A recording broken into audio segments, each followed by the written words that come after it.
Здравейте и добре дошли в моята кухня. Аз съм Виор Викторио, а това е Вкусотия до шия. Днес избрах да ви представя рецептата за моята торта с ананас и ванилов крем.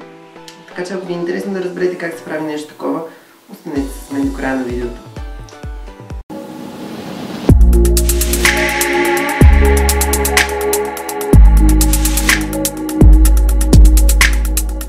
Това е изпечения пандишпанов блат, тук що е изваден от фурната. Ето така трябва да изглежда и когато го натиснете да се връща нагоре, в смисъл да е като напрен.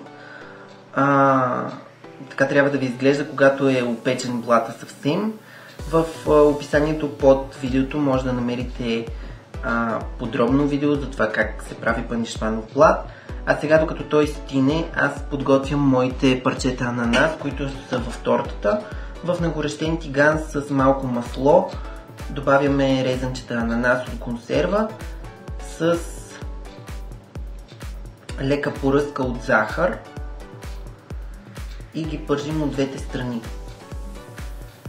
Идеята на цялата тази работа е самия ананас да стане по-крехък и когато тортата се реже, да не се влачат парчета ананас и да излизат от страни на самата торта. С тази цел го направих. И от другата страна добавяме захар, карамелизираме го добре.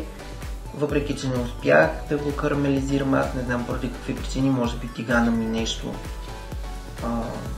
не е като хората, но след известно време в тигана ги вадим тези резанчета в чиника и ги оставяме настрани да стинат с нашия блат.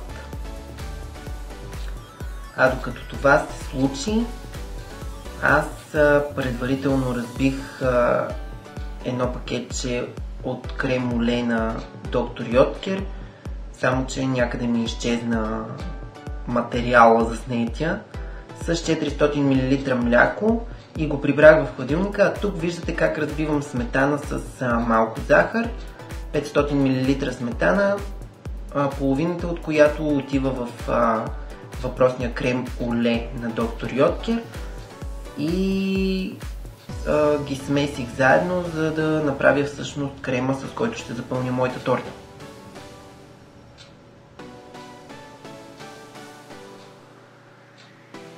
Понеже с шпакула не е също както заровиш ръце в продуктите, реших да се отърва от нея и да действам с дясната ми ръка.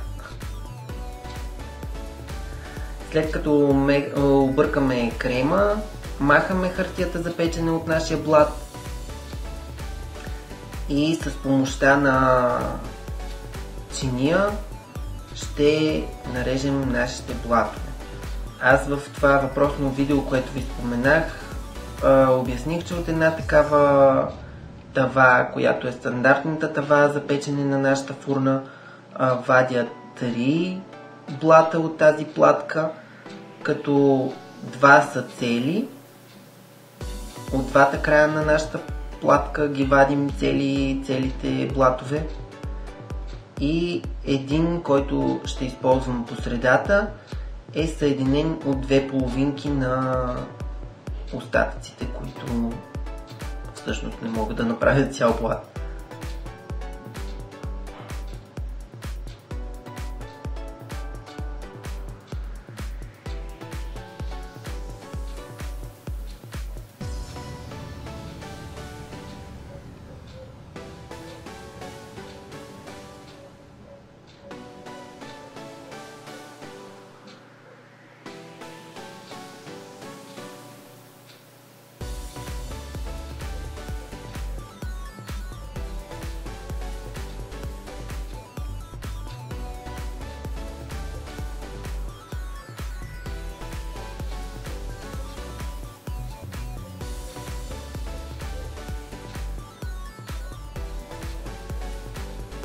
След като изрежем нашите блатове, идва време за забавната част, а именно сглобяване на тортата. Обръщам всеки блат наобратно, защото смятам, че е така по-лесно попива от сиропа. Сиропа, който използвам, е обикновен захарен сироп, 1:1 вода и захар, с малко ванилия. Напоявам добре моя блат и добавям от крема, който направих преди малко. Разнасям го добре по повърхността на целия плат.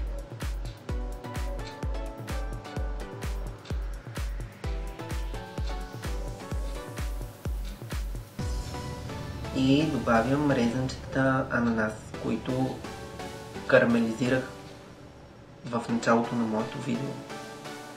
Добавяме ги така, че когато се реже тортата, всяко парче да има ананас. И след това добавяме още от крема, за да може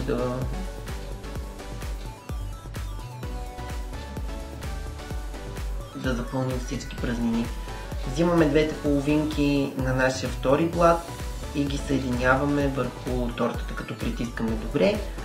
Пак напояваме с захарен сироп, пак добавяме крем, само че този път се стремим да замажем добре в пукнатината между двата блата, нали, където се съединяват. И процедурата с третия блат е абсолютно същата. Захарен сироп, крем,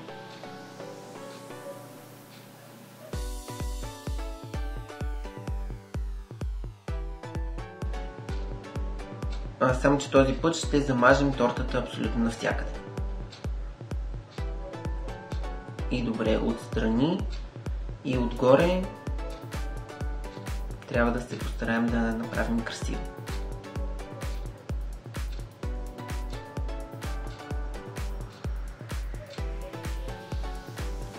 Въпреки че това е домашна торта, това не означава, че тя не трябва да изглежда добре.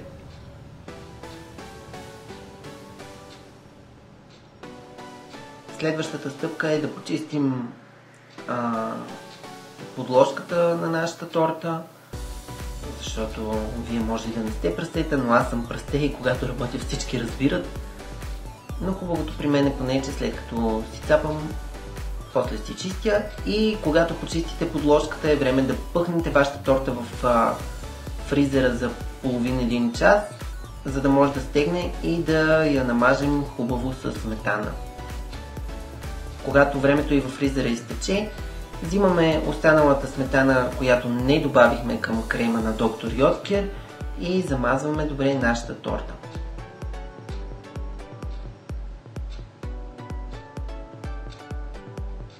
Като се стараем да бъде максимално гладко.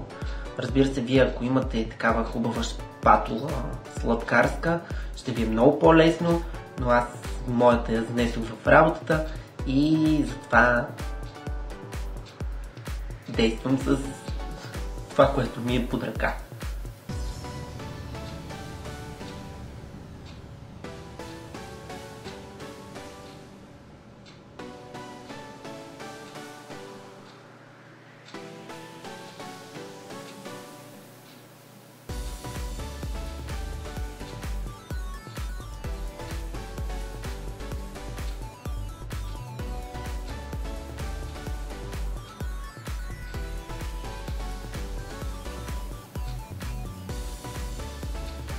Добавяме още сметана отгоре, защото никога не е излишна. И понеже няма как да стане идеално гладка, реших да я направя по-рошава.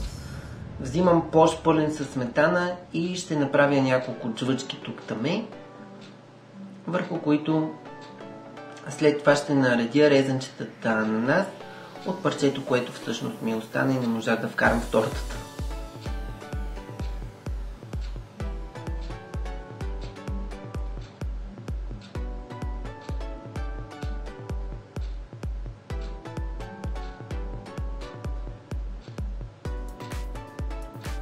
И това всъщност е края на моето видео. Представям ви моята ананасова торта с ванилов крем.